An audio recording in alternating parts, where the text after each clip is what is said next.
বন্ধুরা সবাই জানেন যে পশ্চিমবঙ্গে সরকার চেঞ্জ হয়েছে।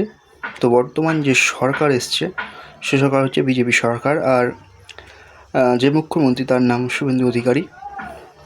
তো তিনি আসার পরে বেশ কিছু স্টেপ নিয়েছেন, যার মধ্যে একটা হচ্ছে যে কোরবানিতে যে গরু কোরবানি হতো সেটা নিয়ে একটা বড় পদক্ষেপ নিয়েছে, যেটা হচ্ছে 14 বছরের উপরে যেসব গরুগুলো আছে সেগুলো কোরবানি করা যেতে পারে, তাও আবার অনেক কিছু নিয়মকানুন আছে সেগুলো মেনে করতে হবে।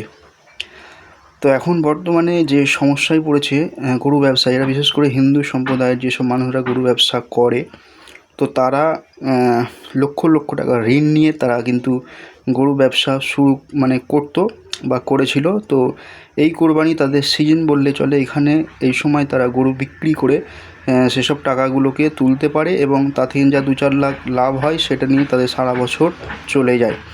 তো এখন অসুবিধায় পড়েছে তারা, কারণ একটাও গরু বিক্রি হচ্ছে না। এই কারণে যে যদি পুলিশ ধরে, অনেক কিছু নিয়মকানুন আছে। 14 বছরের ওপরে যেসব গরুগুলো সেইগুলোই একমাত্র বিক্রি করতে পারবে, তাও অনেক কিছু ঝামেলা আছে, জন্ম সার্টিফিকেট লাগবে। এইসব নিয়ে একটা বিক্ষোভ চলছে হিন্দু সম্প্রদায়ের যারা ঘোষ পরিবারের যারা সব গরুর ব্যবসা করে। তো হয়তো রাস্তায় নামতে পারে তারা, তাদের অনেক কিছু দাবি এখন উঠে আসছে।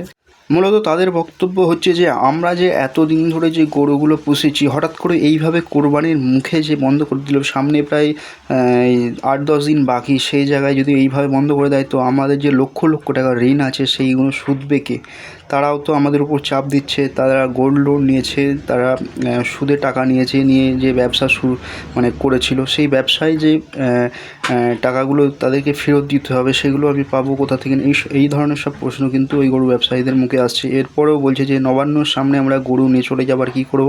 অনেকের বক্তব্য আছে যে আমরা বিষ খেয়ে মরবো। অনেক কান্নাকাটি চলছে, আমরা দৃশ্য দেখছি। এদিকে মুসলিম সম্প্রদায়ের মানুষরা বলছে আমরা গরু খাবো না, কারণ গরু যদি আমরা কিনে নিয়ে যাই তো রাস্তায় পুলিশ ধরবে, তো আমরা বিপদে পড়বো।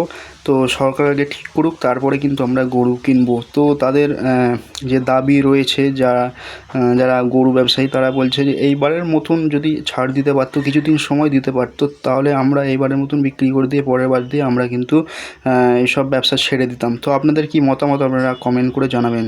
ভিডিওটি ভালো লাগলে আপনাদের মনের মতন হলে অবশ্যই লাইক করবেন, আর অবশ্যই আপনারা যদি আমাদের ইউটিউব চ্যানেলে নতুন হয়ে থাকেন তাহলে আমাদের চ্যানেলটি সাবস্ক্রাইব করে সাথে থাকা বেল আইকনটি প্রেস করে আমাদের সাথে থাকবেন। ধন্যবাদ সবাইকে, আপনারা ভালো থাকবেন। তো দেখা হবে পরবর্তী ভিডিওতে কোনো নতুন কিছু খবর নিয়ে। তো জয় হিন্দ, জয় ভারত।